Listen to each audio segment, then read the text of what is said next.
26 जुलैक बाब महादेवाचे प्रकरण जे एक्सपोज केल्ले त्यानंतर आम्ही 10 दीस टाइम दिल्लो सरकाराक एक्ट करपा. आफ्टर 10 days आम्ही पणजे पर्वरी पुलीस स्टेशनाचेर कंप्लेंट दाखल केल्ली under 120A 77 181 420 423 463 of end 462 IPC Porvorim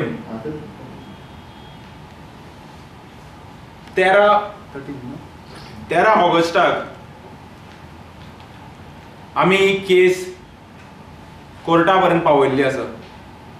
आम्ही JMFC कोर्टान म्हापशा केस दाखल केल्ली आहा हे मॅटराचेर. कारण हांगा अमाउंट आहा हो 30 लाखाचो प्रश्न न्ही.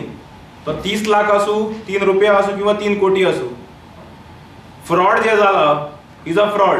फाल्यां चर्चिलान जर 1 कोटी जर परत दिलो म्हणया म्हण ताका तुमी माफ करतले. सो आपल्या मनशांक एक न्याय आणि विरोधकांक आनी दुसऱ्यांक दुसरो न्याय. त्या भायर आमकां क्लोज सोर्सांतल्यान कळ्ळा की जेन्ना आमी ही कंप्लेंट दाखल केल्ली पुलीस स्टेशनाचेर तानंतर ताबडतोब PI नी फायल मुखार धाडली. आतां खंय ही फायल DIGच्या टेबलार पाविल्ली आहा पुलीस हेडक्वॉर्टर्सान. फक्त डिसायड करपाक की FIR लॉन्च करप काय ना ती.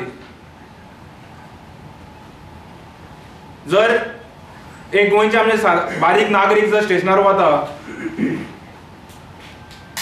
कोणाचेर एक बारीक मनशाचेर कंप्लेंट जाता, ताचेर रोखडेच पुलीस FIR दाखल करता. हांगा मंत्र्यांचेर जेन्ना आमी कंप्लेंट दाखल करता तेन्ना प्रायमा फेसी एविडेन्स दिल्ले गेल्ले आहा. हांगा कंप्लेंट दाखल करप काय ना ही फायल पुलीस हेडक्वॉर्टर्स पर्यंत पावता. सो आमी आतां ही मॅटर रजिस्टर केल्ली आहा इन JMFC आणि all the parties will be sent notices.